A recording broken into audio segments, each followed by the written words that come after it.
Good morning and welcome, one and all, to the Sunday morning edition of Pacific414 Pop Talk. I'm your host, Mike. This morning, of course, we will be talking about Kevin Conroy unfortunately passing away. We will also be talking about Gallagher passing away as well. And a few of the other stories that we will be talking about this morning is a story about William Shatner. We will also be talking about an artist saluting Kevin Conroy with a depiction that this artist made. We also have a story talking about James Gunn mentioning Batman, Superman in DCU town hall meeting. The other story I have for this morning is Studio Ghibli and their collaboration with Lucasfilm. Another story I have lined up for the morning is the Walking Dead series finale information, and another story because I thought, this is quite a funny story, and I think I'll start off with this story first. And is an article from Geek Tyrant talking about a man building a 3,000-pound time capsule to keep flaming hot Cheetos intact for 10,000 years. That's right. 10,000 years for flaming hot Cheetos. Who would have thunk it? But first, before we begin with any of the stories this morning, I do want to acknowledge everybody who's currently in the chat.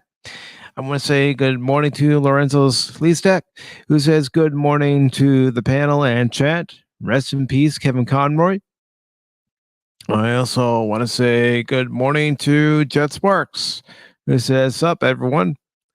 And we also have Becky Icom, who says, "Good morning, everybody. I'll probably be pretty quiet, trying to get some quilting done while baby sleeps. Not a problem. Not a problem. Glad you're here. Glad you're all here." Don't worry about it. So let's go ahead and get into this first article. Something silly, something lighthearted to start off the day, start off the morning.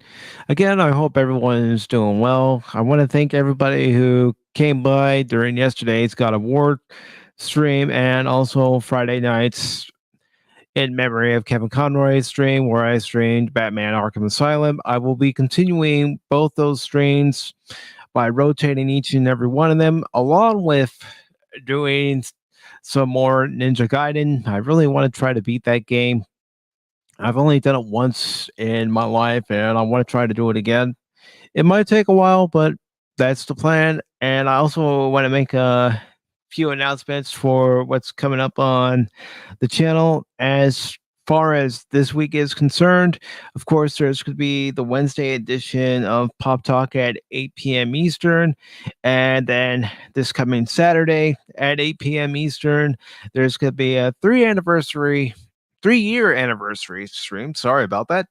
Of the channel. And I invite everybody to come by, chat it up in the chat, or come on the panel where we can talk movies, TV shows, comics, anime, hobbies, a little baseball, a little this, a little that, except for politics. You know how I feel about politics. Don't talk about it on the channel. I'm not a political channel. And also, I want to mention, with Thanksgiving coming up next week, there will not be a Wednesday edition of Pop Talk. Instead, for that week, I will be doing a live reaction and review for the season 2 finale of Chucky. And then coming up on Wednesday, November 30th, that edition of Pop Talk will be all about The Big Lebowski, and we'll be discussing our thoughts, our opinions, what we like about the movie, what we don't like about the movie, our favorite scenes, all centered around The Big Lebowski. And if you caught Pop Talk when the Smoking Patriot and myself discussed the Back to the Future trilogy, it's going to work a little bit like that. Hopefully, we don't have any issues with StreamYard like Patriot and I did when we were having that discussion for the Back to the Future trilogy, because I remember during that stream we were trying StreamYards. We were both having issues on our end. He would get bounced out of StreamYard. So then I thought, okay, let's try Melon. Well, the same thing was happening with Melon that day, and decided, okay, fine. I have a thing for Pop Talk set up in slobs for the 2 story editions, which I haven't done in a while of Pop Talk. So we ended up doing it that way and communicating through Discord to hear each other's thoughts, and I showed the scenes there. But other than that, we're going to be talking about The Big Lebowski on November 30th. So if you're a big fan of The Big Lebowski, come and watch the stream. If you've never seen The Big Lebowski, I believe that Monday before the stream is when I'm going to go ahead and have a watch party for The Big Lebowski that Monday night. I don't know what time yet, but it'll probably be around 8 o'clock if I were to have any set time for that particular watch party. Of course, it would be 8 o'clock in the evening, and it would be East Coast time. So let's go ahead and get into our first story here on this morning's Pop Talk. It comes from us, to us, not from us, from Geek Tyrant. And it says, man builds 3,000-pound time capsule to keep flaming hot Cheetos intact for 10,000 years. That'll be quite the find. 10,000 years later, somebody comes upon flaming hot Cheetos and goes, what the heck are these? All right. So this article starts off by saying, well, here's something you don't see every day. If you're a fan of flaming hot Cheetos, you'll appreciate what artist at Sunday Nobody has built. He created a 3,000-pound concrete time capsule that comes complete with an internal suspension system that will keep a bag of flaming hot Cheetos intact for the next 10,000 years. And the article continues by saying, this is just so crazy. If the world is still even around in 10,000 years, I would love to see what people would think of this if anyone actually dug it up. The real question is, if they open it up, would they attempt to eat it? We'll never know. The time capsule comes complete with the ingredients. And of course, you see it right here. All the ingredients for Flamin' Hot Cheetos. So interesting. Very interesting. But, I wonder, I know he's not here yet. He's probably lurking out there in the audience, and he's probably waiting for me to put out the link. But I wonder if Phil McCracken would ever make a time capsule capable of keeping Busta bars fresh for the next 10,000 years. I guess I'm just going to have to send out that invite link to find out. So I'm going to go ahead and put out the link. And let me go and pin it to the very top. This way, anybody who wishes to join can join. But yeah, 10,000 years from now, some of our ancestors may be trying flaming hot Cheetos for the very first time. That's if the human race is still around. Oh boy. And let's see, let's go ahead and get into our next story. And of course, the next story, no need to delay it, but there is good reason to talk about it because there were a lot of us who were a fan of Batman the animated series, and then there was Batman and Robin and Justice League, just to name a few. Of course, who can forget? And he was a major part of those particular animated television series, which actually were more adult in their presentation than any other animated series at that time. And of course, you can see what I'm talking about here. Kevin Conroy passing away at the age of 66 following a brief battle with cancer. This article was posted on Friday from Bounty in the Comics, and it starts off by saying, in a significant and heartbreaking loss for his family, friends, fans, and ultimately the overall realm of comic books, iconic Batman voice actor Kevin Conroy has passed away at age 66 following a reportedly short battle with cancer. News of Conroy's passing was first made public on November 11th, courtesy of his fellow Batman the Animated Series voice actor, Diane Pershing. Taking to her Facebook page, the voice of Poison Ivy announced to her followers, very sad news. Our beloved voice of Batman, Kevin Conroy, died yesterday. And there you see her post from her Facebook page. And then, of course, we see pictures of Kevin Conroy at various conventions. It's just very unfortunate. Cancer absolutely sucks. And I do want to say good morning to Alex Moore. Good morning and welcome. So the article goes on to say he's been ill for a while, but he really put in a lot of time at cons to the joy of all his fans. She added, sharing various photos featuring Conroy, Robin voice actor Lauren Lester, Batgirl voice actor Tara Strong, and herself. He will be sorely missed, not just by the cast of the series, but by his legion of fans all over the world. Pershing concluded, rest in peace, friend.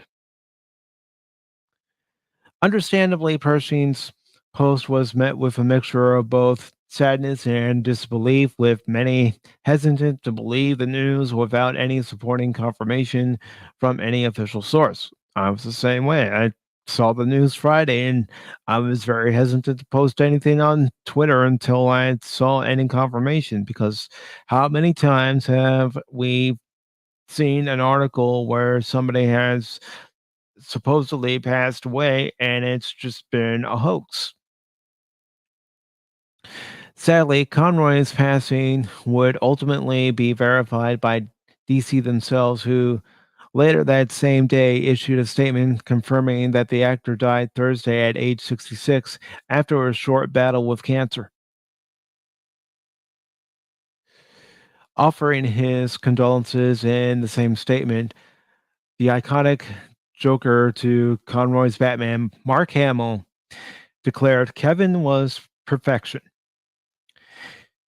He was one of my favorite people on the planet, and I loved him like a brother. He truly cared for the people around him. His decency shone through everything he did. The actor added, every time I saw him or spoke with him, my spirits were elevated. Goes on to continue the statement by saying, Kevin was a brilliant actor, Hamill continued. For several generations, he has been the definitive Batman. It was one of those perfect scenarios where they got the exact right guy for the exact right part, and the world was better for it. His rhythms and subtleties, tones, and delivery, that all also helped inform my performance. The animated clown Prince of Crime said he was the ideal partner. It was such a complimentary, creative experience.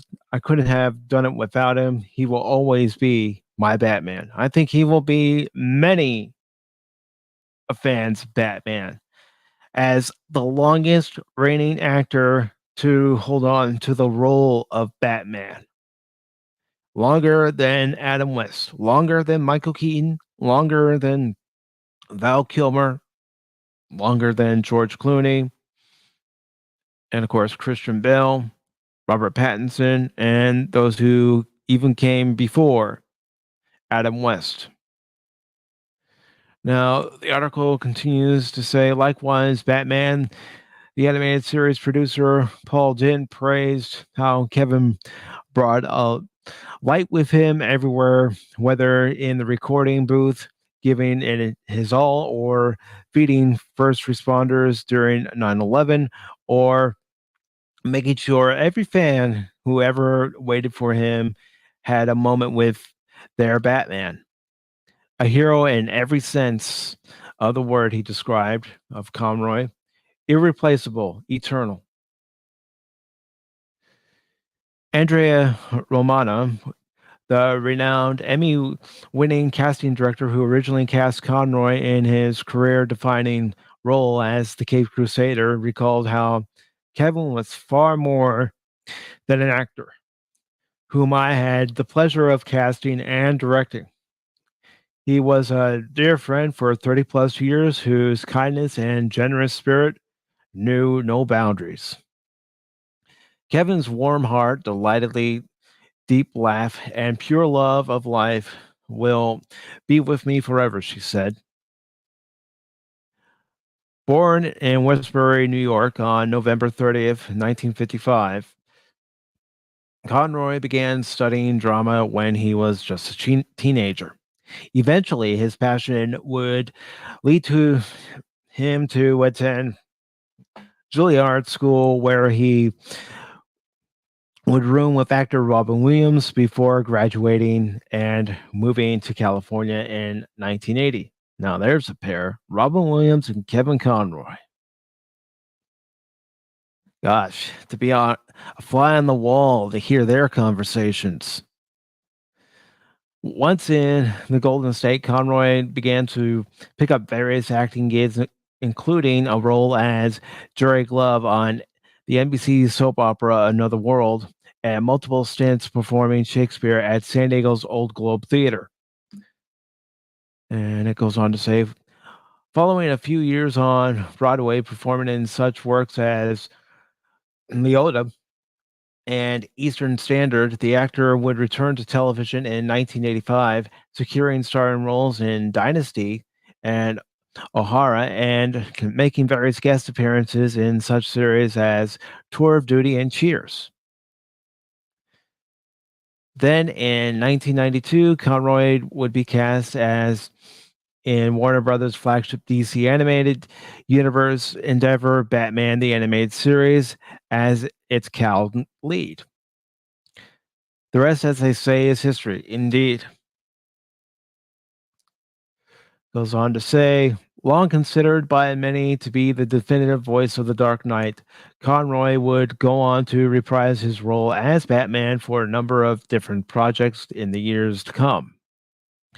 In terms of animation, he would voice the hero across extended DCAU, various movies, including Justice League, Doom, and Batman Assault on Arkham, and Batman the Brave and the Bold, albeit in the last as the alternate world Batman, Zuran Arf, rather than the actual Batman himself.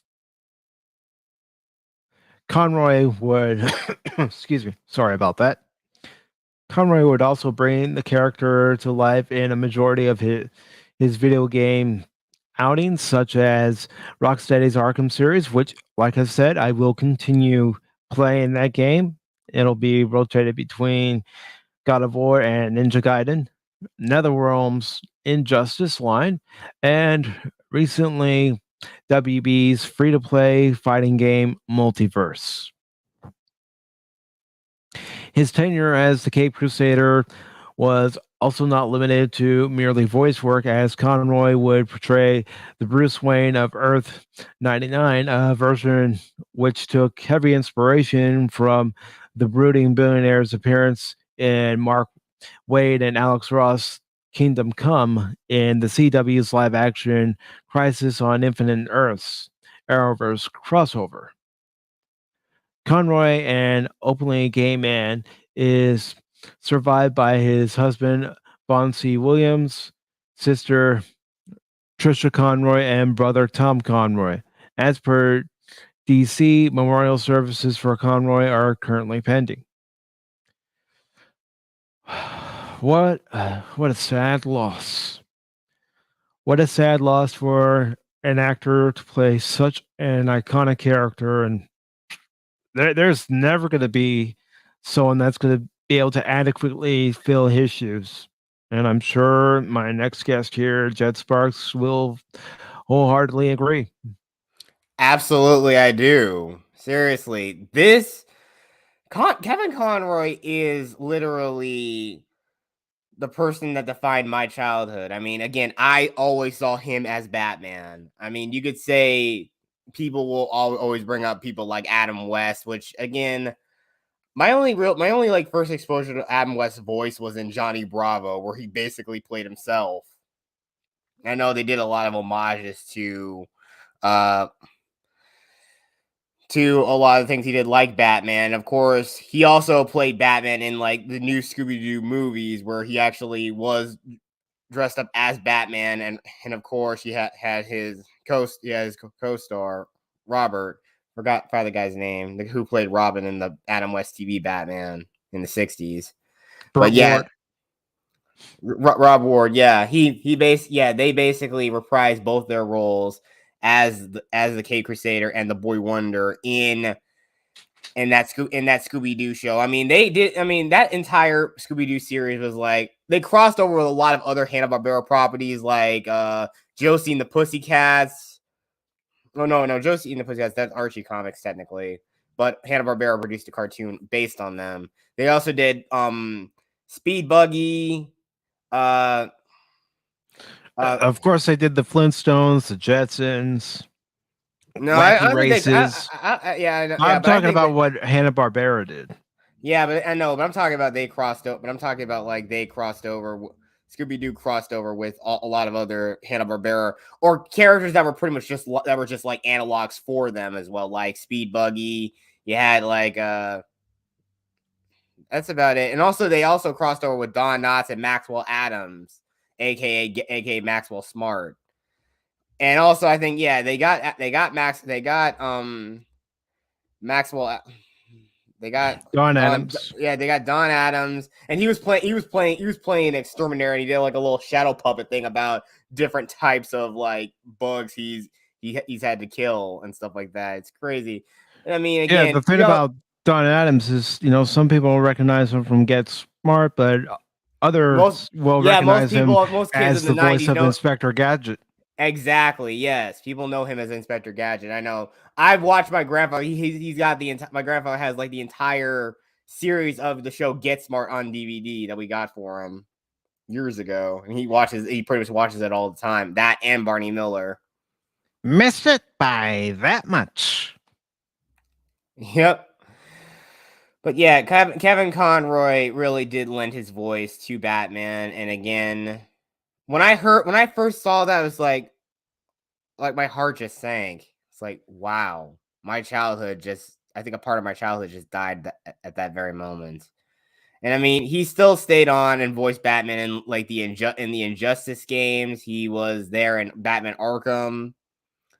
And of course, we already know he was already in Justice League and well ingrained in there in the Yeah, DCAU. when I first saw the news, I was hoping it was a hoax.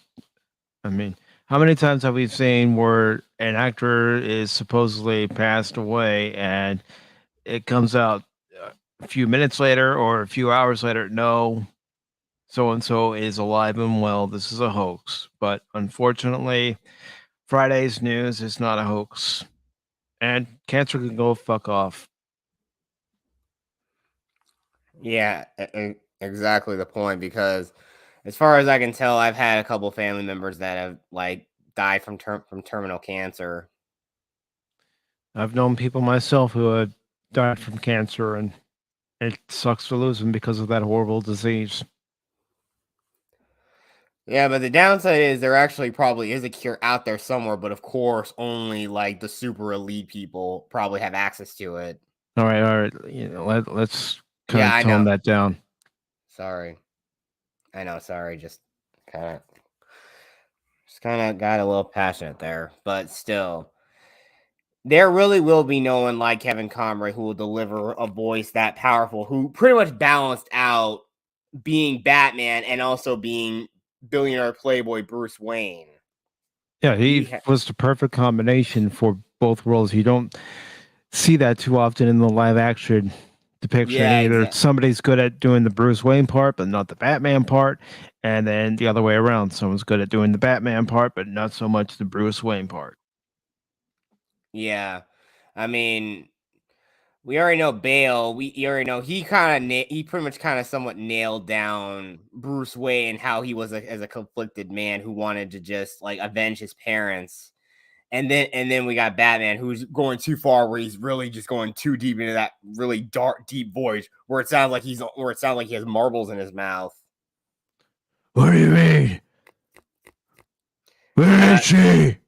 oh shit! Where's the trigger? Where is it? What the heck? Like, look, I know Bale is like Australian, but come on, man, that's like going too far with the voice. But if he hadn't done the voice, none of us would be imitating it even right now. Yes, and I don't think anyone would have been imitating Heath Ledger's Joker, now would we? My father was a drinker. No, but as far as doing an imitation of Kevin Conroy's Batman, no, I don't think anybody can come close. I know that. What? Deadshot? What's he doing there? I, I should know. I should know that because simple. Because I'm Batman. As a matter of fact, you know what I'm going to do? I'm going to check IMDb and see if there are any projects that he had completed prior to his passing, just to see if we are going to get Batman for maybe one more time or a few more times by Kevin Conroy. Yeah, I'll look that up Let, myself. let me look and I will share it on screen if there are indeed any projects that were completed and we have them to look forward to. All right, so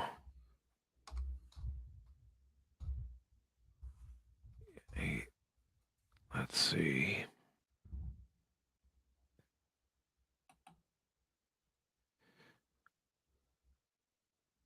No, two upcoming. All right, so two upcoming that were in production are Batman Caped Crusader and Relatively Super. Yeah, Wade Brewster / Eclipse, and that was a TV movie, but it's in post production now, so that's been completed. And right Yeah. now, this is in the process of filming.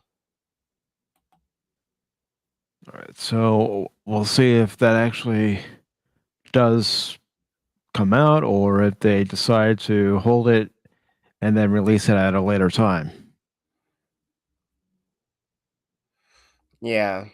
Because we don't really know what kind of post production work they might have to do, if they have to re-record lines, and of course if they had to re-record any Batman lines, you got to try to find a voice actor that can at least somewhat sound like Kevin Conroy, and that's not always easy because even if someone can sound close enough, you can still hear a difference.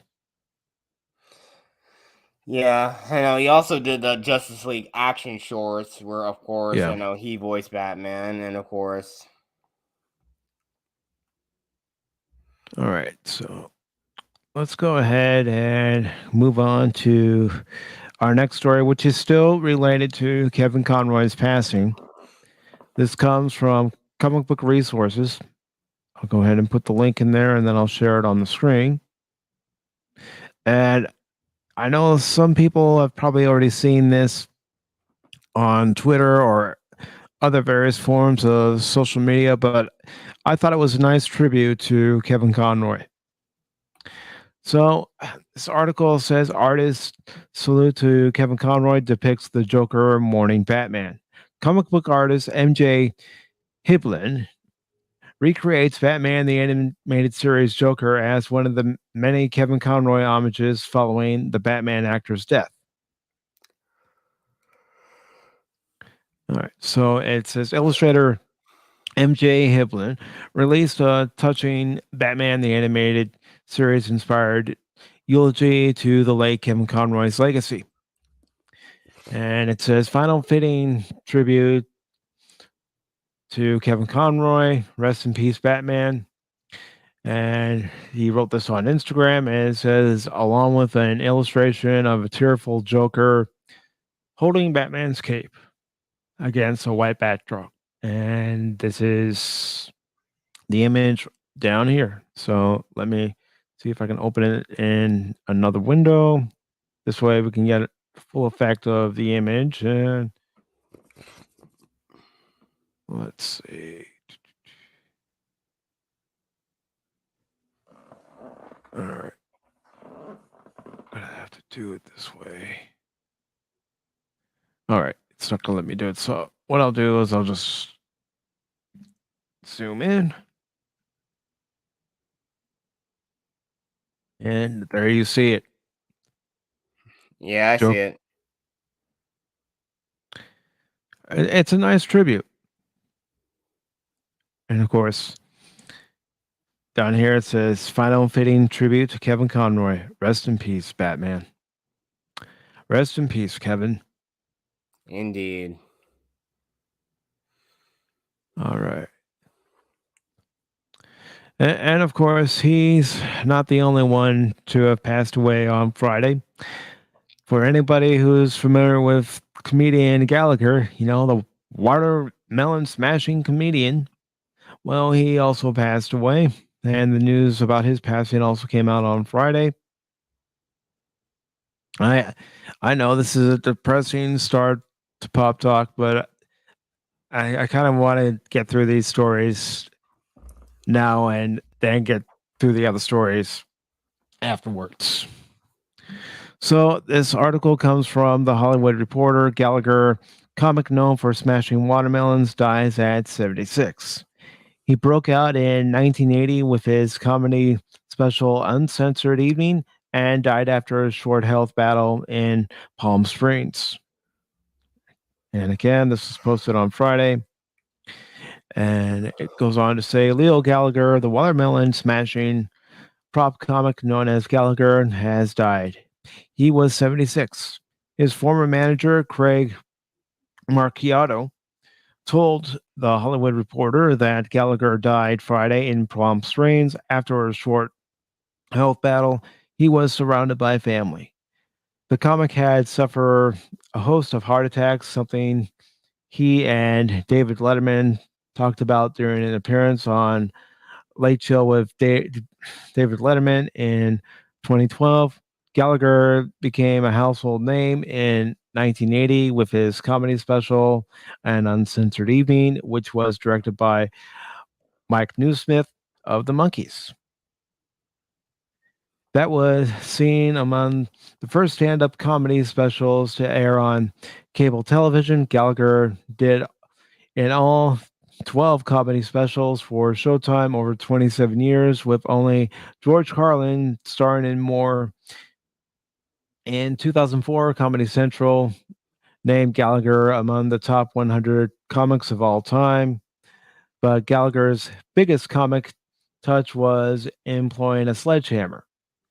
He became famous for using a handmade tool he dubbed the Sledge-O-Matic, where he would smash food on stage and spray it into the audience. Gallagher's parody of TV commercial product pitches became a hit with audiences and came to overshadow a 50-year career in comedy. In a 2013 interview with the Produce News, trade magazine, the comic was asked how many watermelons he had bought during his career, only to smash them up. We just worked this out recently.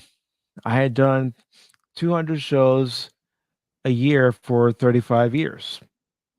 Use about 9 watermelons a show, so that's 63 watermelons.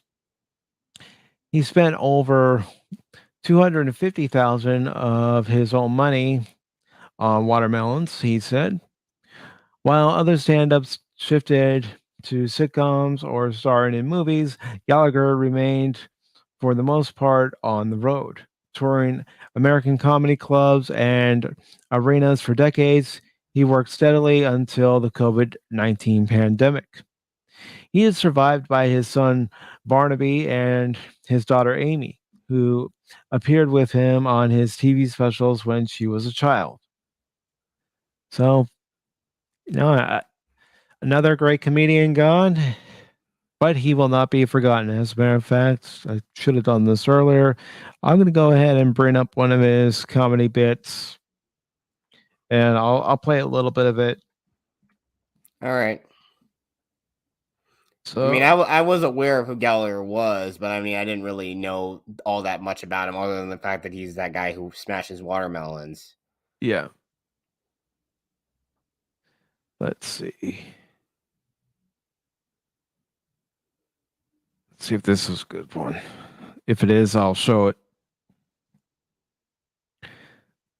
So, all right.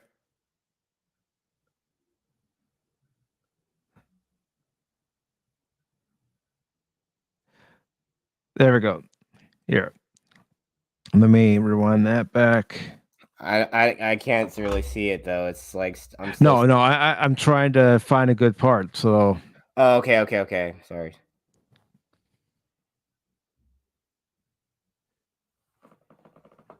so let me stop sharing the screen and share the new screen.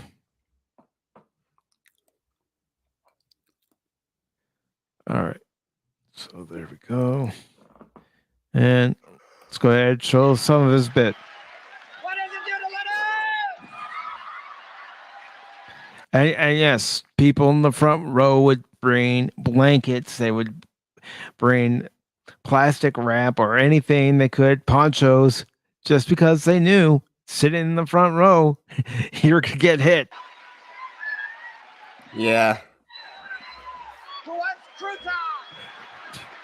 Two times with my ass. Yeah. He smashed some iceberg lettuce.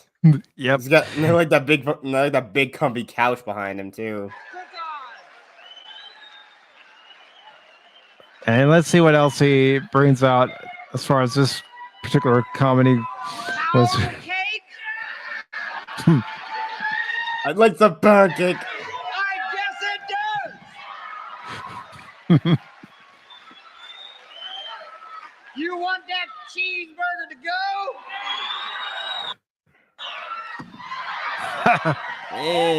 God, could you imagine being in the first few rows and whatever item he brought up to smash with the sledge-o-matic? I can only imagine. Yeah, I say it's best to be prepared for that kind of stuff.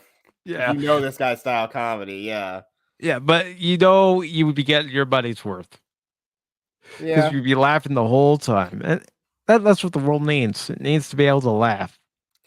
yeah. But it's sad nowadays that people don't like the term comedy because everything is offensive now.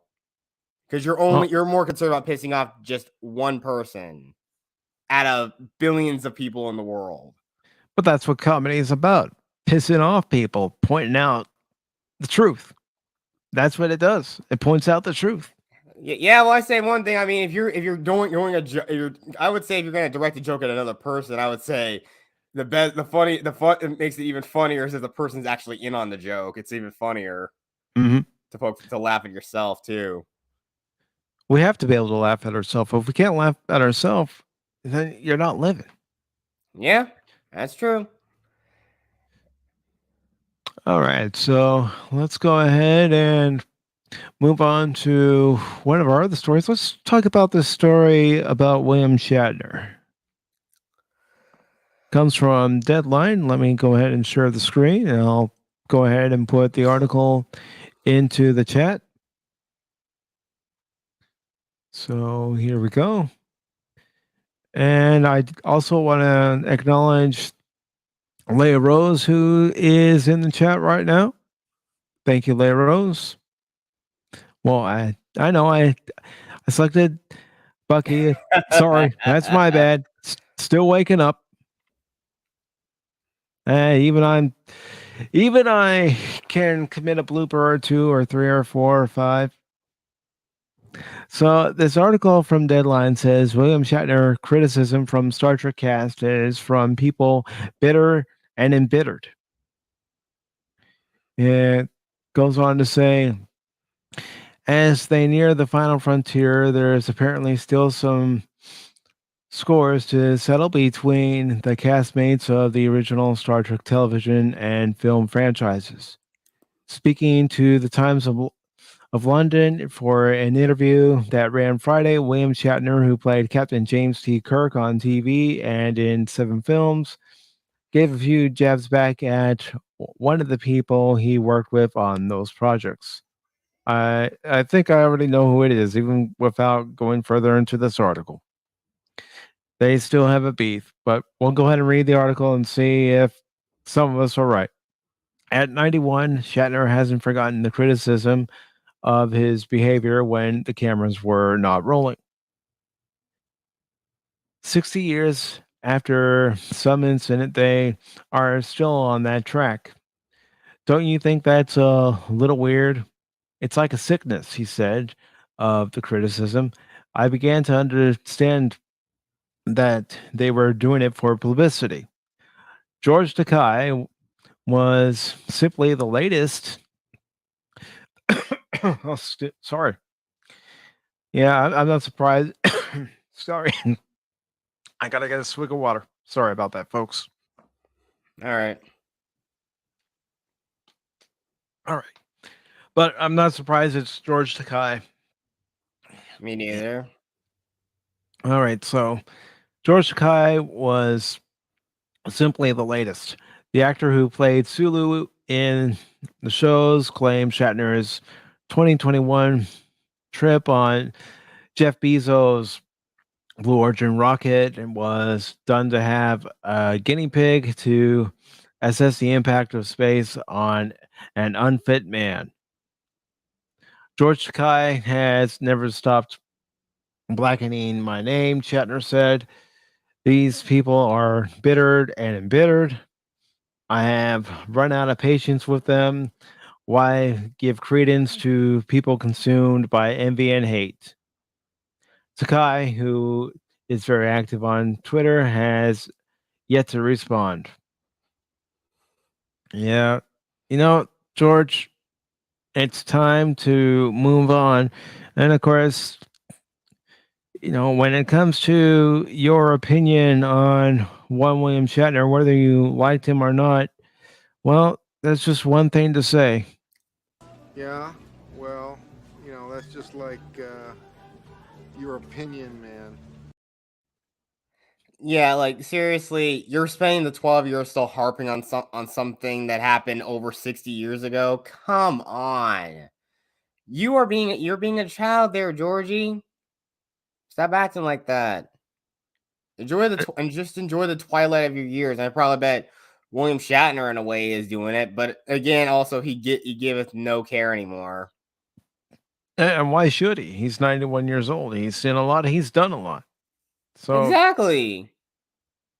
if anybody still has any bitterness toward him, well, they need to get over themselves. Exactly. I mean, again, we already know Nimoy's gone. Nichelle Nichols passed away earlier this year, and again, it's even more. It's also somewhat kind of also sad because again, my dad loved Star Trek so much that he literally named my older sister after the actress, her first name. Mm-hmm. Yeah, Nichelle Nichols. Yeah. Mm-hmm. So yeah, it just goes to show that some people, they just can't get over things, and you need to be able to get over something in order to move on. And egos aside, you these two gentlemen, we don't know how much longer they're going to be around. That's just the truth. At their ages, we just don't know. So maybe they need to let bygones be bygones and find a way to bury the hatchet before it's too late to do so.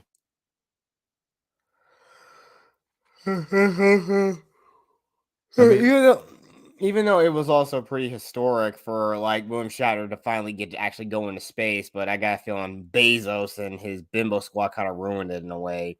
And he's a $1 billion company, and yet he couldn't afford to get like really good microphones for that interview when he touched back down. It makes no sense to me. Nope. But they just need to let bygones be bygones, because we only have 3 original series cast members left, and William Shatner, George Takei, and Walter Koenig. So Walter Koenig, he played Mr. Scott, right? no, he played Chekhov. Oh, whoops, sorry. That's right. James Doohan played Scotty, and he passed away in 2005. Oh, okay, sorry. Look, I know I'm not the biggest Star Trek guy out there. It's all right. It's all right, but William Shatner does have a point when it comes to people like George Takei. I have had enough of you!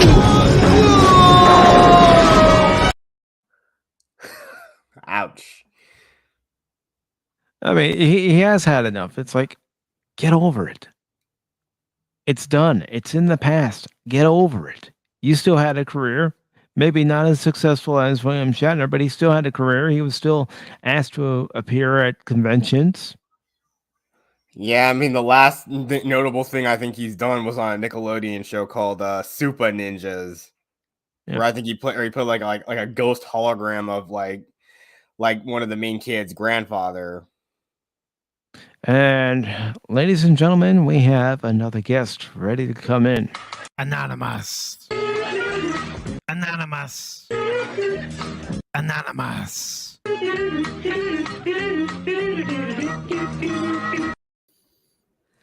Good morning, Anonymous. Hail, Anonymous. Hail, everybody. How you doing? Doing all right. Doing all right. So it's a Sunday morning. I'm here. It is. I'm fashionably late. Wait a minute. Anonymous, I'm going to tell you what I've told everyone else who comes on the panel, who comes in the chat. You're never late. When you show up, you show up. Fair enough. So William Shatner, right? Yeah, George Takei is a jackass, and yeah, and Bill's had enough. Okay, I mean, you can only take so much, right? I mean, eventually you get under the skin a little bit, and you start burrowing in. Yeah, Bill was probably not the greatest dude back then when it comes to his castmates. But yeah, George, you got to let it go, man. I mean, if you're going to let this eat you alive for the rest of your life, you need Jesus or something. You need some forgiveness. You need to, you need to be able to, move on and get it out and be okay with it. Jealousy is not good for anybody, and that's exactly what he's bitter. He's jealous. Shatner got more fame than he did. He didn't like him back then. Don't like him now, but I mean, dude, stop being a little witch and move on. George Takei also needs to get over himself. Yeah, he's a lot more famous in his own head and smart in his own head than he is. Yep. And also, since you're here right now, we had talked about Kevin Conroy passing away and Gallagher passing away. I was wondering if you had any thoughts on those two gentlemen and the legacies they leave behind. Great men. Conroy, from what I've heard, I mean, obviously Batman is, he was an excellent voice actor. Love the animated series. I'm still watching when I can. You know, I still have it, and I've been watching episodes when I can, and he's freaking awesome. And he was a freaking great guy. He wasn't, you know, Mark Hamill level retard. So, Oh, ooh. well, I'm sorry, but I mean, he wasn't Mark Hamill. So, and everybody says he was a great guy. So, you know, it's a loss for entertainment. It's a loss for you know, comic book Batman world. And you know, he was 66. That's not. It's not. You know, as I get older, 66 keeps sounding pretty young to me. You know what I'm saying? Mhm. Yeah, Yeah. it's not that old. I don't care who you are. It's not that old. Yeah. So, you know, sorry he's gone. You know, it seems like there's a lot of people going nowadays. And Gallagher was a lot older. He lived I don't know what kind of life he lived, actually, to be honest with you. But man, he was funny as crap when we were younger. Well, they Mhm. say he died surrounded by family and friends. So obviously he lived a quiet life in Palm Springs. So Yeah. there you go. Freaking, he was awesome. Not only was, you know, the smashing of fruit and vegetables a fun time, but he was a good stand-up comedian. It wasn't Yeah. all about smashing crap. But I know that's his shtick and that's what he's famous for. But he was still a pretty funny dude, and he did some pretty good stand-up. So he made me laugh a lot, and kudos to him. And rest in peace, my friend. Yeah, and one thing, getting back to Kevin Conroy, I didn't know that when he was at the School of Juilliard that he was roommates with Robin Williams. So imagine being a fly on the wall with those two Oh, as jeez. roommates. Wow. Yeah, I Right. know. And the same thing I also didn't know, but again, it's just the same thing. I'm like, there was one actor I also didn't know, but hey, that's a good thing. It was a good thing to understand about him. He was never the most judgmental person. He was never. I'm glad people never judged him on that. Is that Kevin Conroy was openly gay? I had no idea. Just like how I didn't know Sir Ian McKellen was gay. But really, should it even matter? I mean, Yeah, it really shouldn't. But I mean, it's a surprising fact when you find out about that. It's just a little bit of a small surprise. But hey, there you go.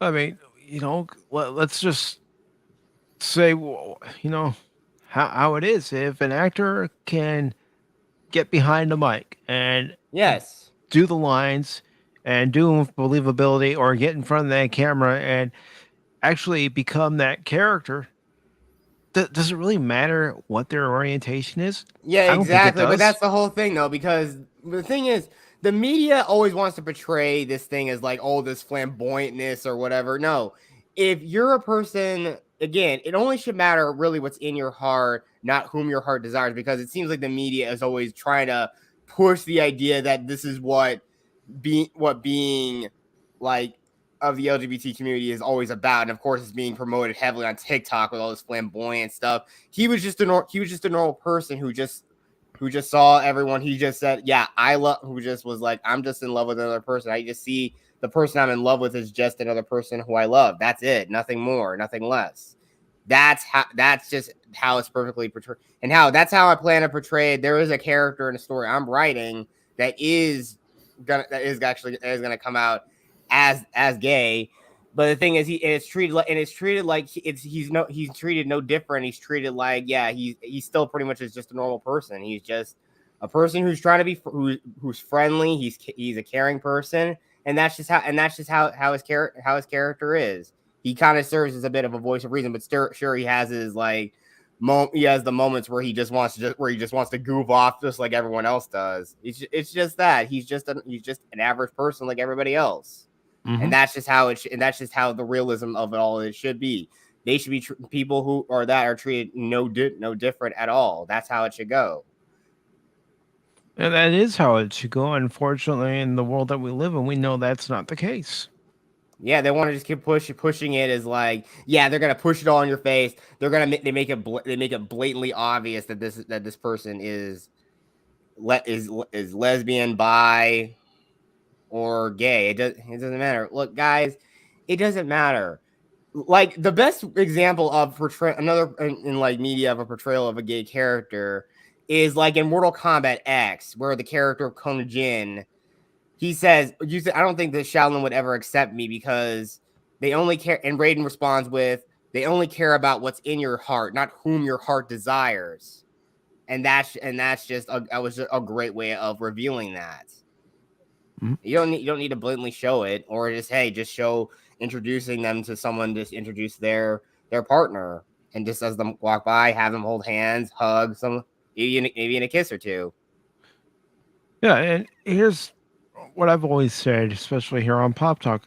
I don't care what the character's orientation is. Yeah, it As doesn't long as you matter. give me a reason to care about the character. If they're the protagonist, give me a reason to care about them. Yeah, exactly, and that's the whole point. It shouldn't really matter who they are, who they are attracted to should not matter. It doesn't matter if they're a caring person, they're willing to protect other people.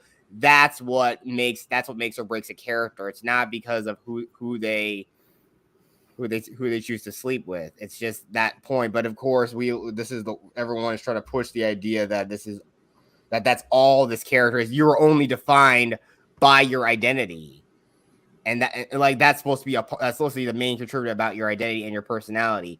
It isn't.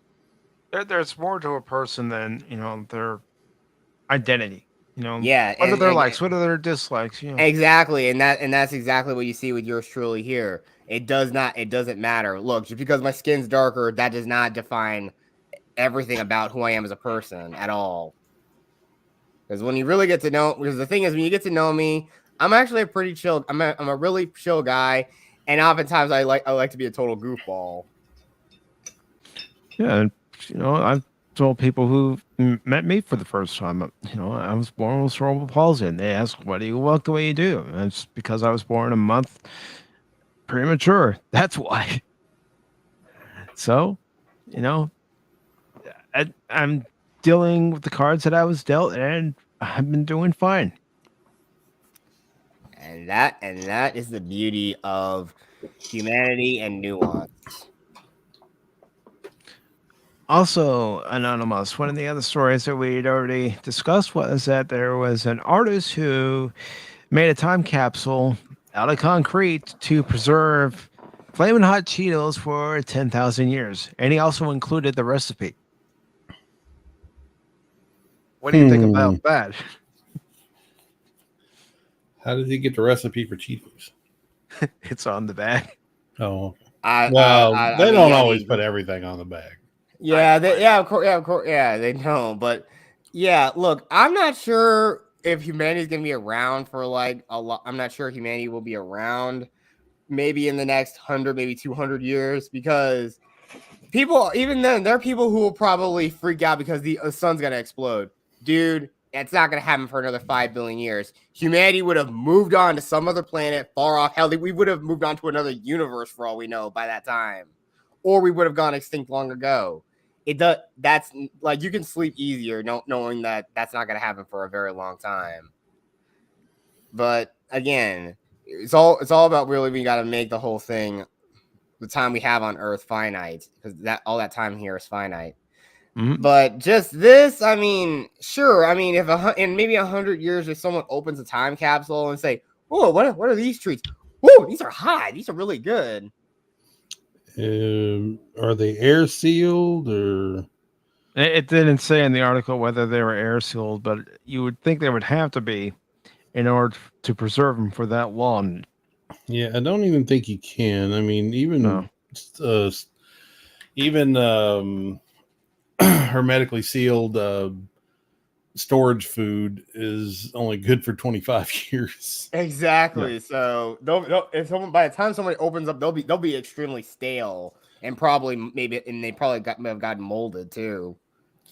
Well, it may not get molded, but they will be petrified, maybe, or stale, or just crumble into dust.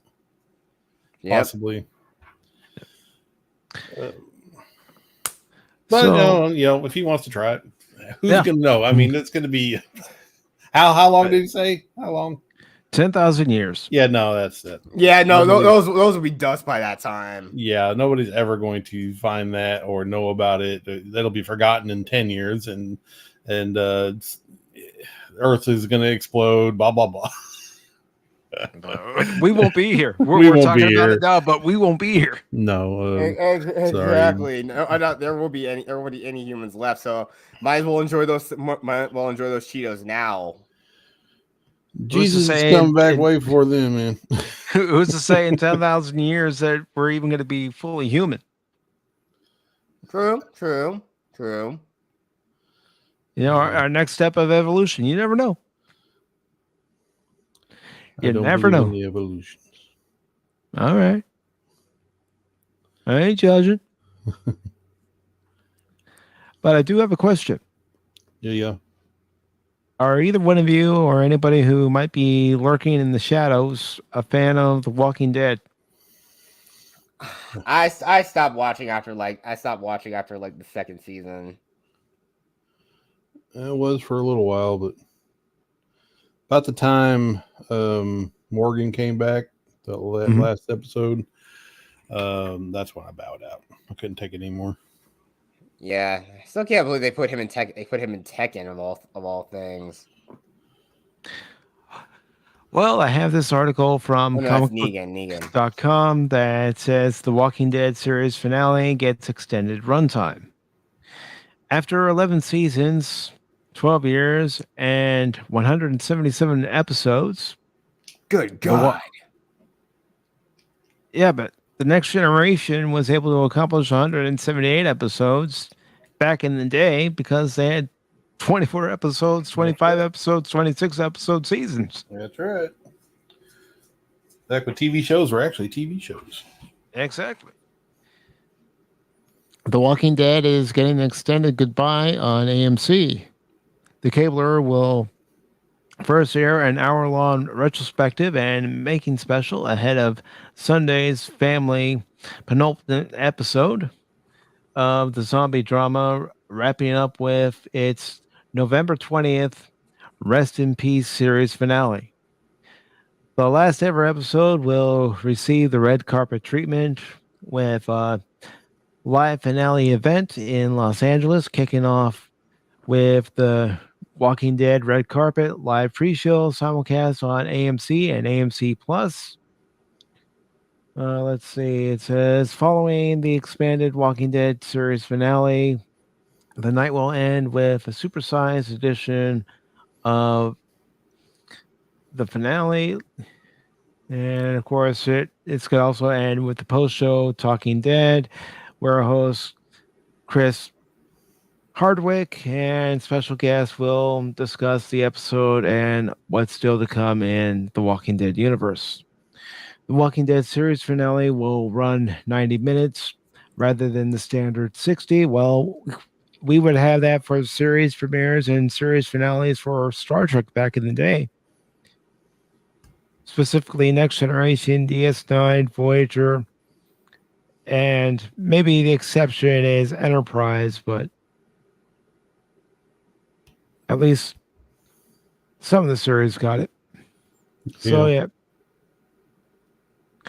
And it also goes on to say, in the past seasons, extended episodes aired in a 90-minute time slot, clocked in at 60 to 65 minutes without commercials. So expect an extra 20 minutes of showtime. It says, reference their comprehensive guide. Don't need to worry about that, but it gives you a listing of the live red carpet, which will begin at 5:30 p.m. Pacific time, 8:30 p.m. Eastern time. And then, of course, The Walking Dead season 11, episode 24, Rest in Peace series finale, which starts at 6 p.m. Pacific and 9 p.m. Eastern. And then, of course, the post show starts at 7:30 Pacific time, 10:30 Eastern time. And it also says The Walking Dead series finale, Rest in Peace, back-to-back encores will be at 9 p.m. Pacific, 12 a.m. Eastern, and again at 10:30 p.m. Pacific and 1:30 a.m. Eastern. So you'll have more than one chance to catch the series finale. Now, let me ask you guys this: as someone who hasn't watched The Walking Dead, I want to know: do you think 11 seasons was too long? Do you think they should have ended it, after 7 seasons, 8 seasons, 9 seasons, or Yeah, even they sooner should than that? yeah, they should have killed them all. Probably around the 5th season. Just Yeah, it should have like stopped because I know I stopped watching Walking Dead after like the second season, and I haven't come back to it ever since. But I know, and holy crap, given how crazy the plot got, I just don't really. I just kind of like tuned out of it. But I know one show I actually watched, and I'm glad I found it on HBO Max, and I'm gonna try to watch through it again. It only lasted about 5 seasons. It was a show called Falling Skies, just post-apocalypse, but this time it's aliens. yeah, I watched Fallen Skies. I watched through the whole thing. It's a good show, but the thing with it tried to be Walking Dead sort of, but the tone of it was better. There was a hope to that show that Walking Dead didn't have. Yeah, It didn't just kill people just to be killing people, Yeah, exactly. I mean, again, it was a journey to liberate the entire planet from the aliens. Yeah, it was post-apocalyptic, but that's the kind of show I can get behind because it was hopeful. It was they had a goal in mind, and they were all working. Most of them were working together to achieve this goal, and they forming alliances with other aliens and other people, and to get the job done. Which that's the kind of sci-fi stuff I like. I can handle. Exactly, and heck, I think even somebody gave me this for Christmas one year. Check it out.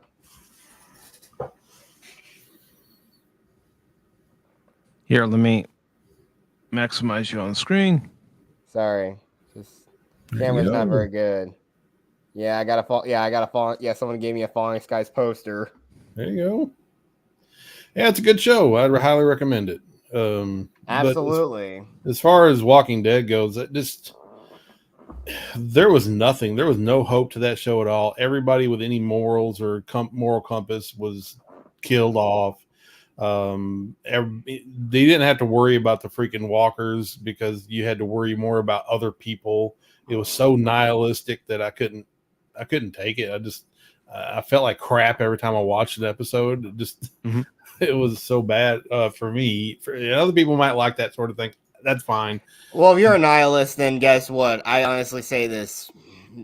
If you're that much of a nihilist, you can actually go. I think you can buy a ticket to Switzerland and just, have them stick a needle in you.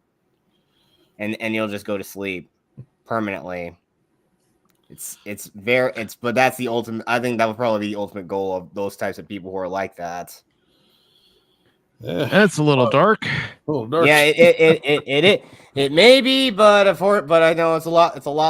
But in many ways, some people would see it as more humane. I look at it as being dark. Yeah, it really kind of is. But again, just the whole point. Why would I don't understand why. I know, sure, there could be some room for those sort of things where it has that nihilism and sense of dread. It's good for tension, but it's not something that should just be the defining thing. There always should be an aspect of hope that things can always get better, because that's the beauty of how the human spirit goes. If we're just constantly trapped in a state of, oh, there's no hope for me, I'm gonna die. It's just like, that is the worst kind of mindset you could ever be in as a person. If you're gonna be stuck in that, you might as well just be one of the walkers yourself. Yeah, it's a terrible place to be, and it just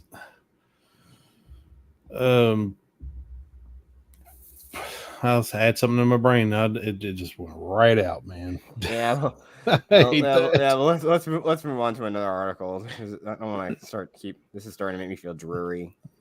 It's early in the morning. My brain ain't functioning. I hear you, Anonymous.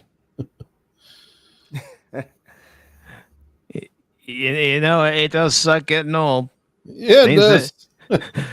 Things that you can recall quickly, a few years ago. It's like, wait a minute. Sorry, I got to jumpstart my brain.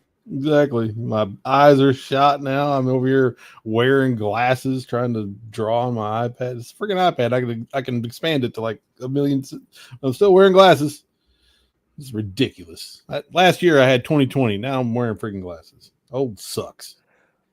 Well, take it from someone who's probably wore glasses his whole life, so it's not that. To me, it's not that bad. Well, you're used to it, man. I'm only a year into this thing.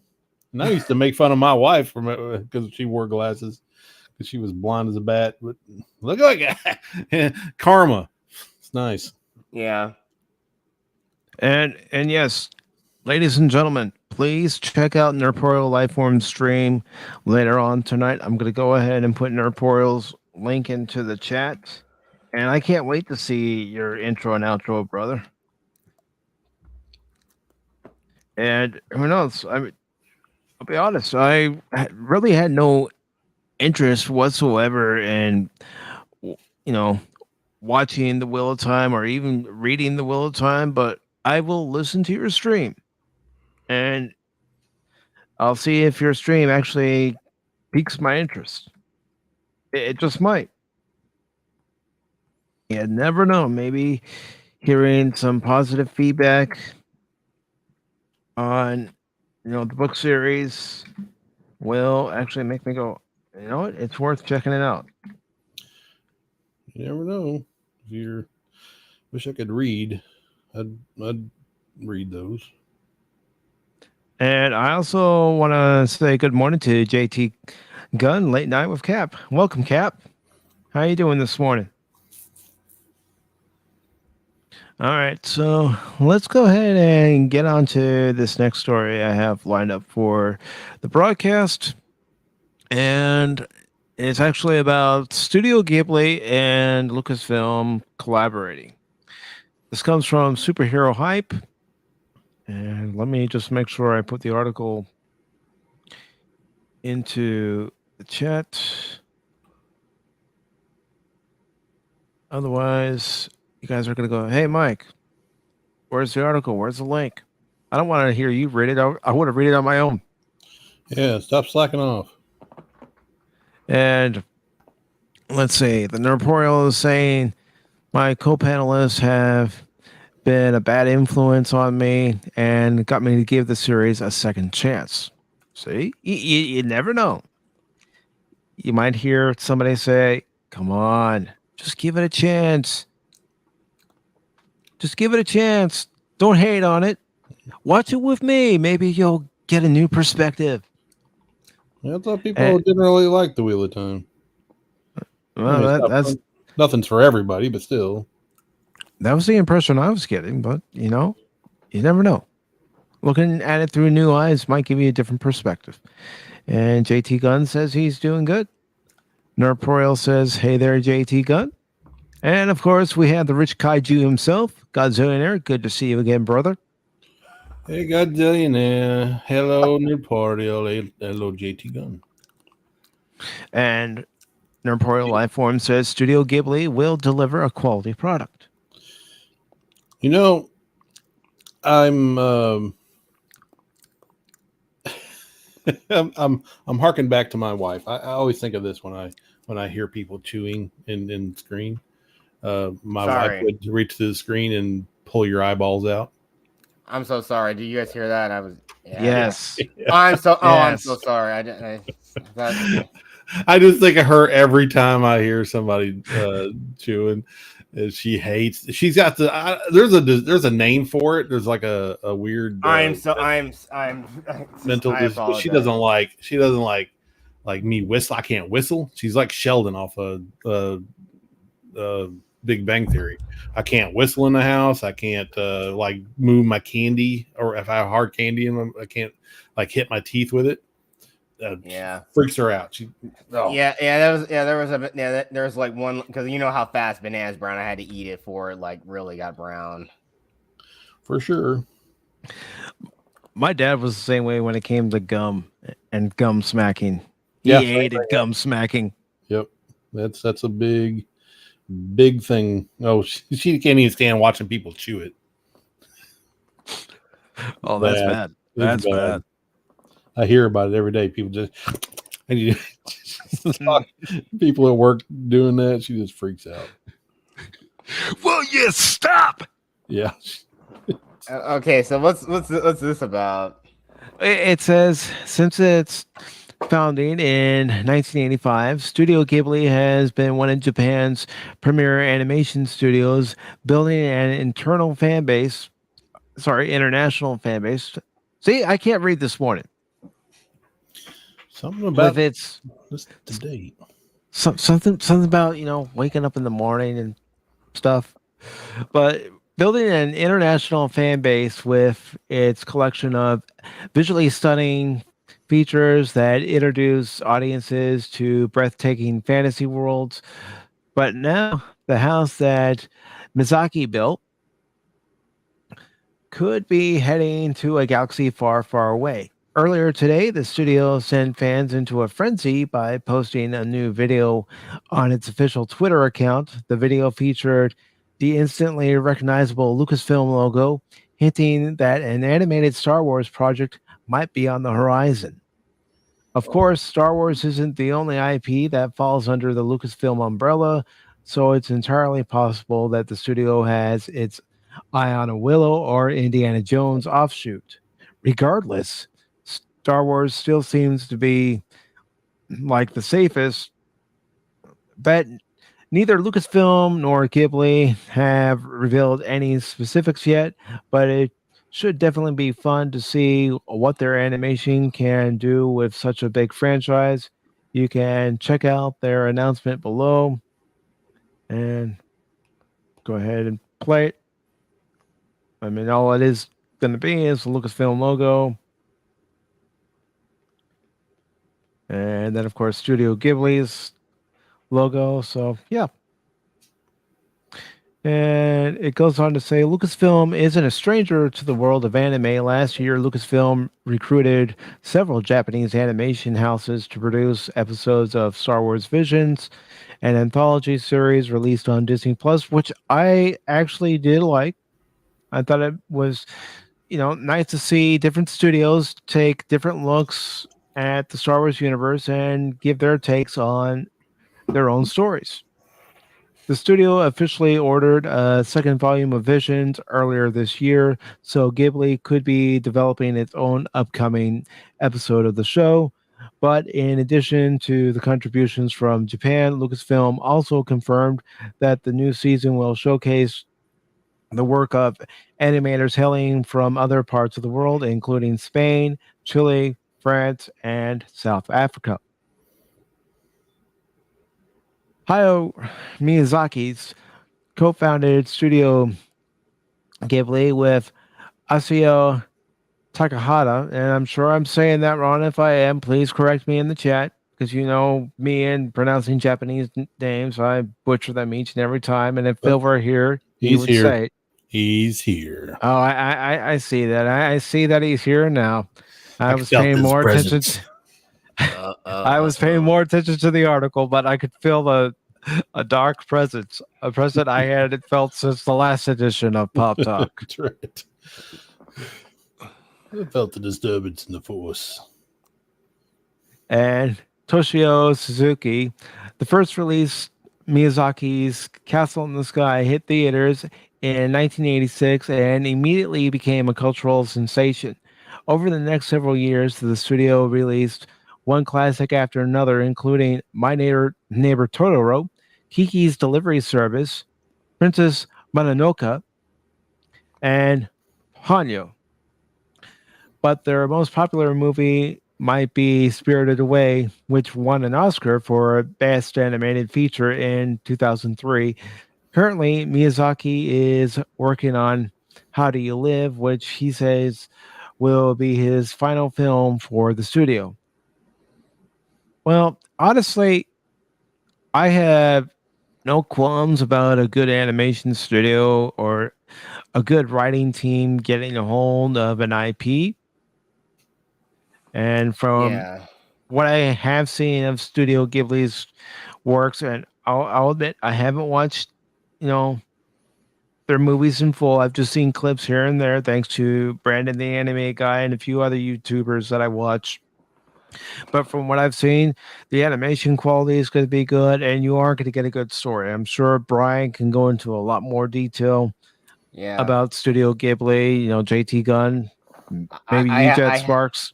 I definitely have loved Studio Ghibli. I know my sister loved my sister's favorite one, and the only other one I've seen was Howl's Moving Castle, and I know, but my favorite one is Kiki's Delivery Service. I need to see Ponyo. I need to watch Princess Mononoke, Castle in the Sky, and Spirited Away.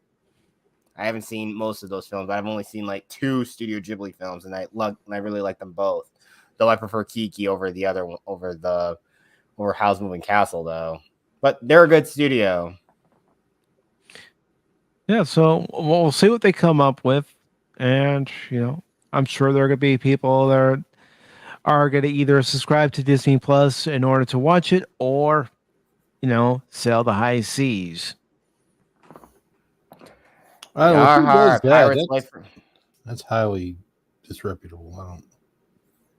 And good morning to Bush McFadden, who says Studio Ghibli is iconic. Yes, it is. And he also adds Lucasfilm is going to screw it up. Well, there's always that potential. Yeah, knowing their track record, look, I'm not gonna hold my breath, because at this point, anything related to Disney Star Wars, I'm apathetic to it. I don't really care.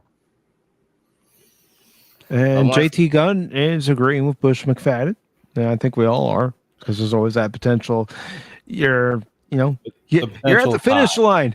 You're getting near the finish line, and you trip and fall, and you lose. Oh, that's exactly how the plot of Cool Running started. Mm-hmm. I actually went and saw that movie when it came out. I liked it because I liked the cast, and of course I liked John Candy. Yeah. John Candy, one of the greatest comedians ever to live.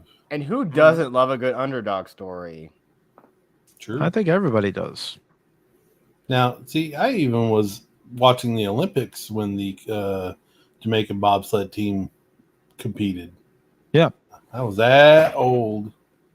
Yeah, I was 10 years old when those Olympics occurred. I was barely a zygote, but I remember seeing the movie on VHS when I was younger. It's a good movie. Feel the rhythm, feel the rhyme. Right. Get on up. It's bobsled time. Cool Runnings. Heck, I even did it with shopping carts from time to time when I was little. It's bound to get you hurt. Yo, Brenner, don't touch me. Yes, I still remember some lines from the movie. Don't ask me why. All right, so I do have another story for this morning. And it's about James Gunn mentioning Batman, Superman in DCU Town Hall meeting. So let me go ahead and share the screen, and I'll share the article for all of who are in the chat. And of course, the invite link is up there if anybody would like to come on the show and talk about Gallagher passing away and Kevin Conroy passing away. So this article comes from Cosmic Book News. It says James Gunn mentions Batman, Superman, and DCU Town Hall meeting. Warner Brothers Discovery CEO David Zaslav held a surprise online meeting with the new co-heads of the DCU. This was posted on November 10th. And it says Thursday morning saw Warner Brothers Discovery CEO David Zaslav hold an online town hall meeting with the new co-heads of the DCU, James Gunn and Peter Safran. Deadline reports all three shared their excitement for the DCU, with James Gunn specifically mentioning both Batman and Superman. Peter Safran, who produced both the billion-dollar Aquaman movies and Shazam, mentioned those two flicks.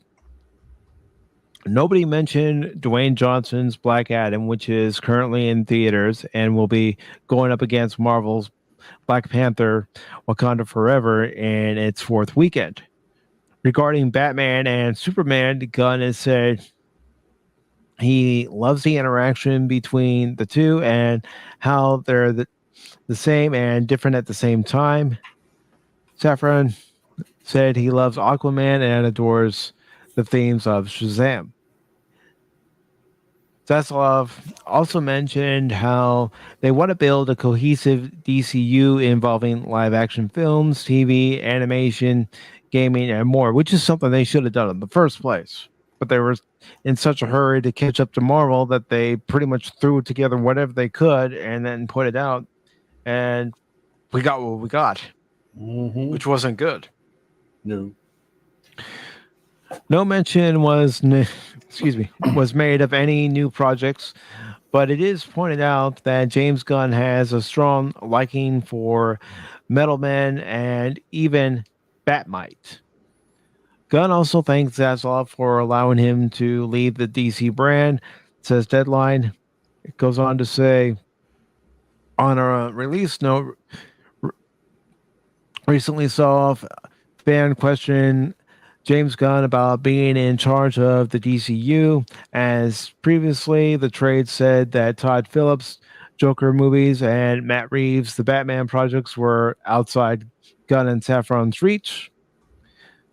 Gunn replied on social media, sorry, coughing again, that everything DC falls under DC Studios. Deadline confirms and adds it is their understanding that no future DC decisions are made without Gunn and Safran. Under the previous regimes at Warner Brothers, decisions were made by a committee, but that isn't the case anymore, with Gunn and Safran making all the decisions to move things forward or not, which sounds like it also includes anything from Phillips and Reeves and Abrams, assuming Abrams is sticking around. Well, Abrams is a disease. Anything he touches, as far as an IP is concerned, it's destroyed. And that's my opinion. It would be a correct assumption or a correct assertion.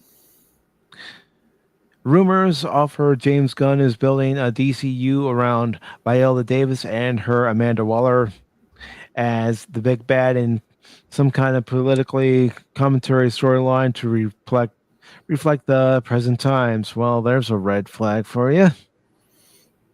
I'm sorry, say that again. Yeah. A politically commentary storyline to reflect the present times. A red flag. It's gonna suck.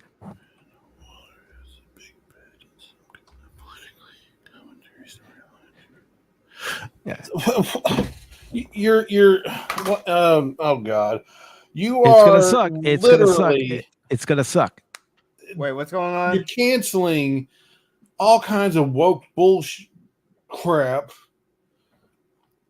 You're axing movies that have already been made and because they suck and they're woke and you're trying to get away from that, but then you turn around and hire Viola Davis and Amanda Waller-Bridge to do some stupid political commentary. Oh no! I mean, look what you didn't do what she did to James Bond. Dear God, it's bad. This, you're coming out of the gate with a limp already. You're not going to make it across the finish line, you stupid morons. They're not even going to get out of the starting gate. No, they're stuck. God. Well, say la vie, WB. You wanted to bring in money, but now you're just going to lose it. We're tired of it. We're sick of you.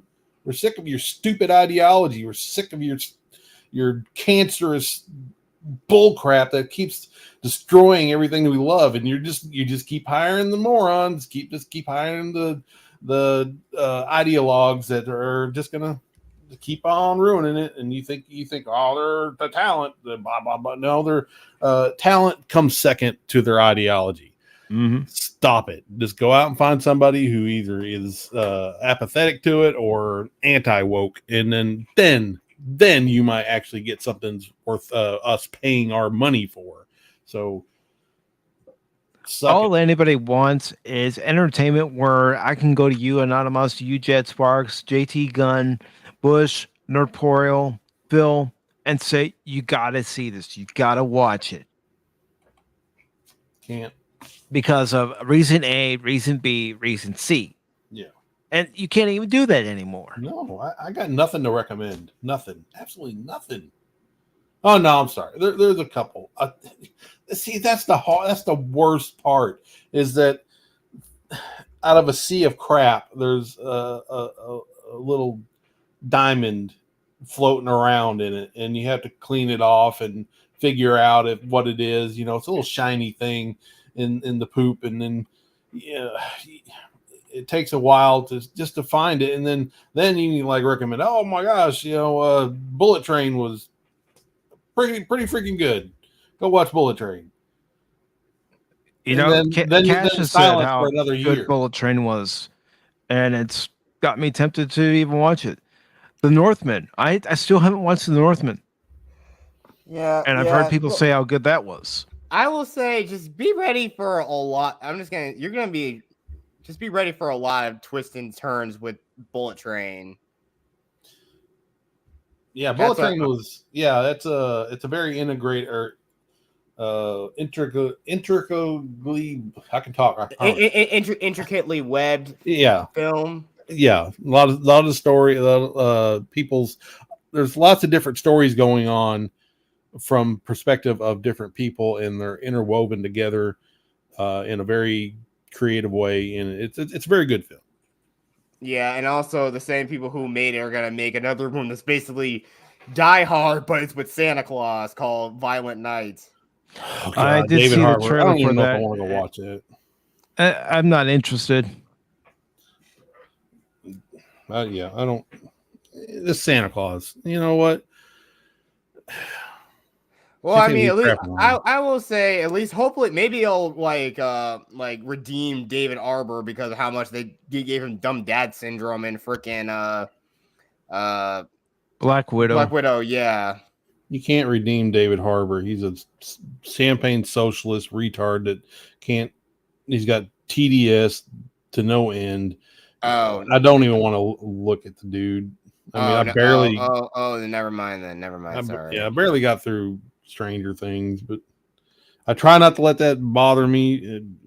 But I don't know when they're super vocal about stuff. I just you just want to tune out. Yep.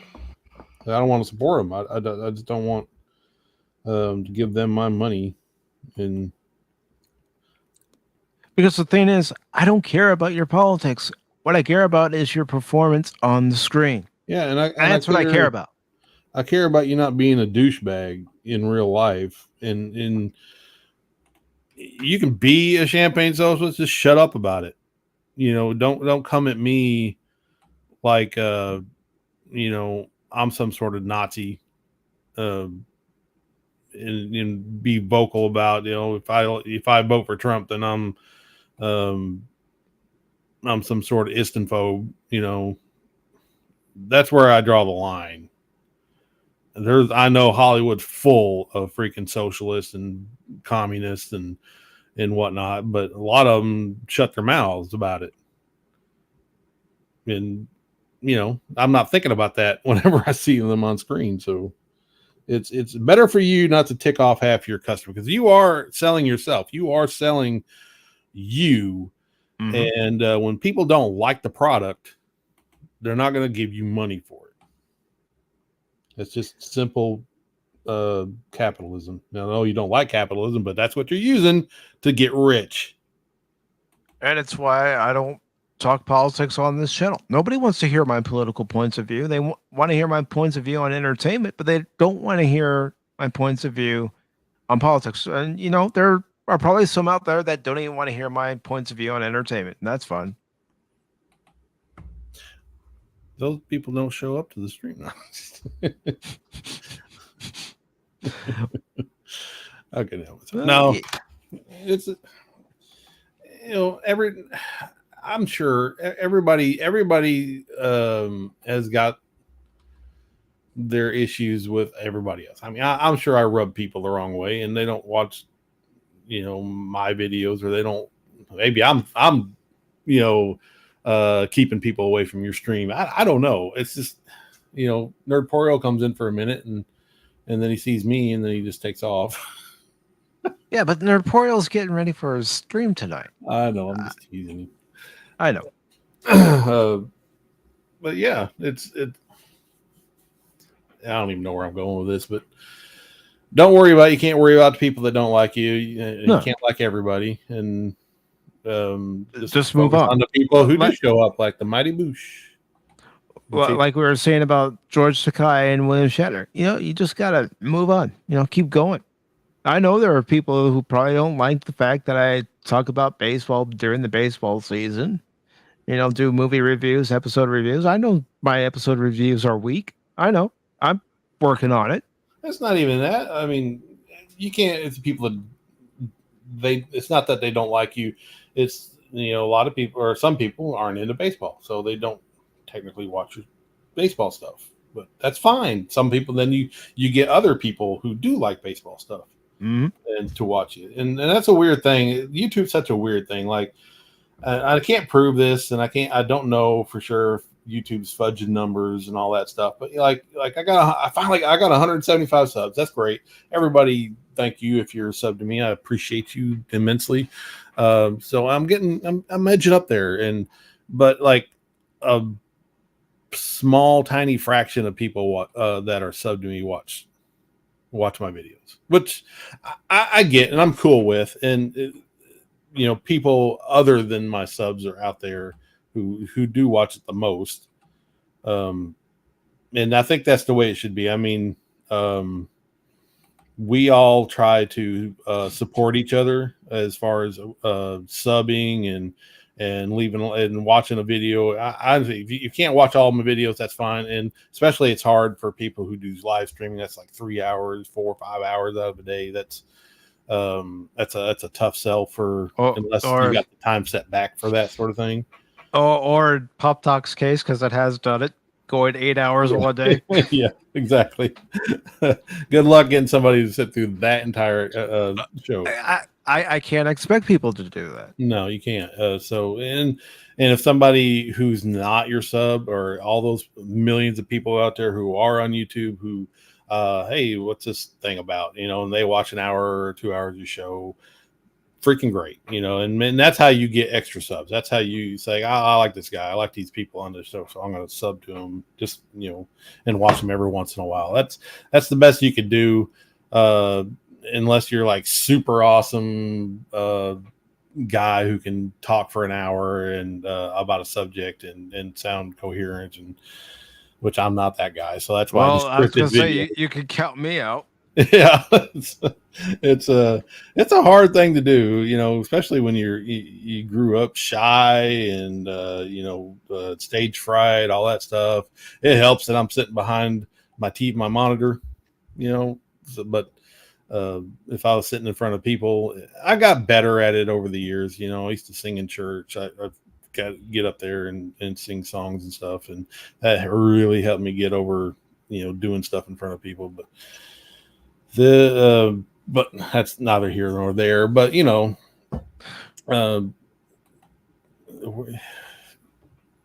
just have to keep building, keep going, keep building, getting people who aren't your subs to watch your stuff and get more subs, and the watches come from various people, not just not just one source. Yeah, well, not just one source. So that's what I've learned about YouTube. It's my watchers are not always going to be my subs.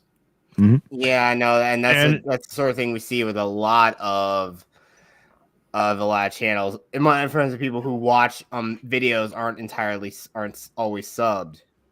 Yeah, and I do want to thank JT Gunn for coming by. I understand you got stuff you got to do. It's Sunday. You got a honey to-do list, and you don't want to get on the bad side. You don't want to end up in that doghouse. But thank you for stopping by, brother.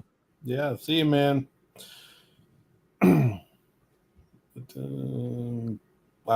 forgot. Never mind. My brain. It's over. Well, I was going to add, do you think I'm satisfied with some of the live streams that I do? No, Some of the videos I do, no. Some of the game streams I do, no. I'm Yeah. always working to improve. Yeah, and I've never been satisfied with some things I did. With some videos I've done where I said, like, "Oh no, this didn't work out well." Hell, I tried to do a Fall Guys stream a long time ago, and just didn't. I just felt like it just didn't work for me because it was just like so hard to get into a match. And it's just like, again, I mean, it's just like I feel like it's kind of a weird sort of thing where you just have to play like the newest trendiest thing out there. But again, I feel like I'd be just doing myself a disservice as a person. Yeah. Why do I have a channel if you don't get to do what you want instead of what people are all about wanting to do, or what everyone's trying to clamor to get those views and whatnot? Yeah, it doesn't hurt to try stuff. Believe me, it doesn't. I've tried. When I first started my channel, I was everywhere. I did, news articles and like, made up videos about subjects, and then I do some reviews and kind of settled into doing like TV and movie reviews and making fun of stuff. But, and I may change later. I may get off YouTube next month and never come back. I don't know. You just don't know what you're going to do. What's going to happen. You may not get off YouTube, but you may see something that you think will elevate your channel. If I'm interested in doing that, then it's a possibility. I mean, I may completely do a complete shift and I don't know. It could be anything. It doesn't matter what it is. I mean, I'm not a good enough artist to be doing live stream drawings and stuff. That would take like 4 days of a live stream just to get one picture out. So that's not it. But you just never know. Never know what's going to happen. Future's not set. No, it's never set in stone. Nope. It can change from one moment to the next. I mean, you never know what's going to happen in the next few minutes, next few hours, next few days. Nope. That's the mystery of life. Mm-hmm. But while we're talking about channels and everything, I do want to let everybody know that this coming Saturday at 8 p.m. Eastern will be the 3-year anniversary of this channel here on YouTube. Yay! And we can talk about pretty much everything, movies, TV shows, games, comics, favorite hobbies, but we will not talk about politics. Yeah. We will make it a fun stream. And everybody's invited, just like Pop Talk. It'll be open panel. So if you want to come on the panel and chat for a while, you can. If you'd rather stay in the chat and communicate that way, that's fine. And if you'd rather turn on your Romulan or Klingon cloaking devices and lurk from the shadows, that's fine too. But that is one of the things that's coming up on the channel. And of course, Wednesday will be Pop Talk, the normal Wednesday edition of Pop Talk. Then next Wednesday, with it being the week of Thanksgiving, instead of doing Pop Talk, I will be doing my live reaction, followed by a review of the season 2 finale of Chucky. This last episode of Chucky was better than the previous 2, but I'm interested to see what these next 2 episodes are gonna entail as far as story-wise elements are concerned. But so far, I haven't really enjoyed this season as much as I enjoyed last season. That's no good. No. And since I really don't have any other articles planned for the show right now, gentlemen, if you would like to plug your channels, now's the time. Yeah, I'll go first. Yeah, so now that like Spooktober is finally over, you guys can find me at my handle there for my name tag there on Twitter. I'm also on Twitch and I'm on YouTube. I actually have my own open mic I did last night called Talking Pinheads. It's based on that one joke from that one episode of SpongeBob where the whole, "All right, Pinhead, your time is up. Who you calling Pinhead?" Pinhead Larry? Yes, yeah, it's basically that. Yeah, based on Pinhead Larry, and all my thumbnails are just the funniest pictures of Patrick ever memed. So yeah, I mean, I do that, and I still want to occasionally do live stream. But like I said, since we're moving in the holidays, and I'm trying to figure some things out. We're trying to see family and whatnot. Content is going to be pretty light moving forward for the next couple months. 'Tis the season, man, 'Tis the season to be jolly. and to be busy.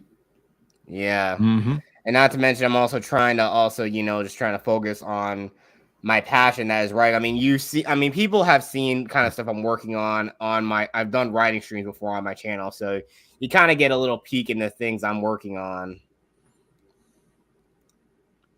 Yep.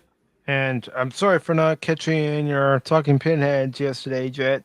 I was doing some things for this morning's Pop Talk. Then, of course, next Saturday's anniversary stream. Understandable. I mean, if anyone is allowed, I mean, like I said, no one really has to.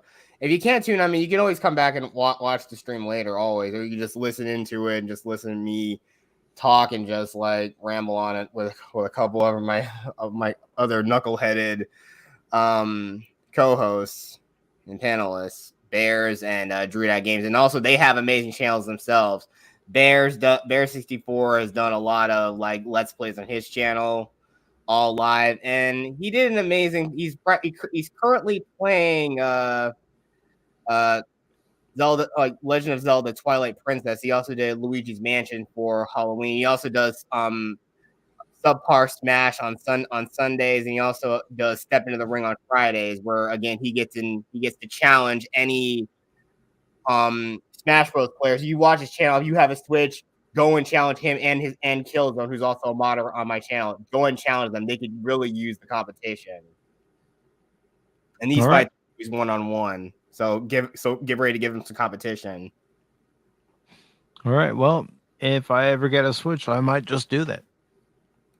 All right. I'm saving up for one myself too. Can't wait.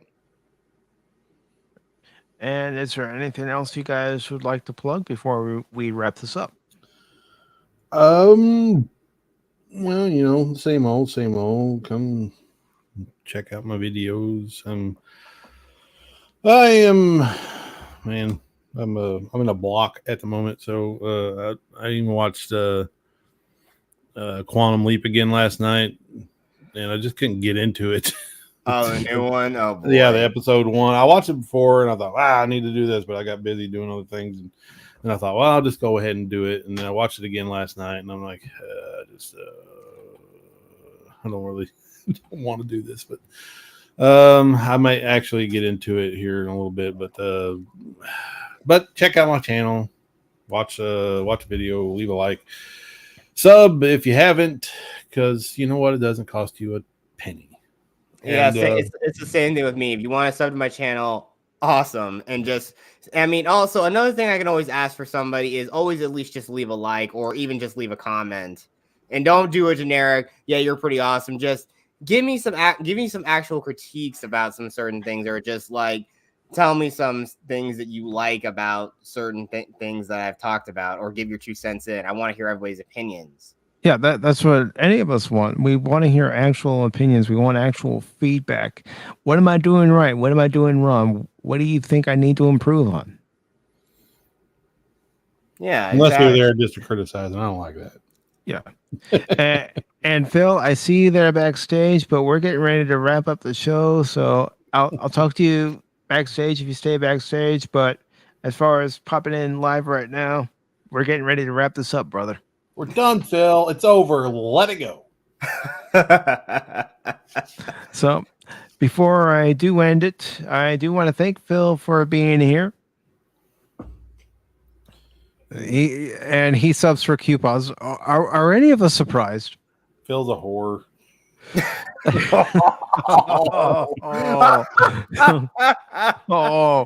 Oh, man.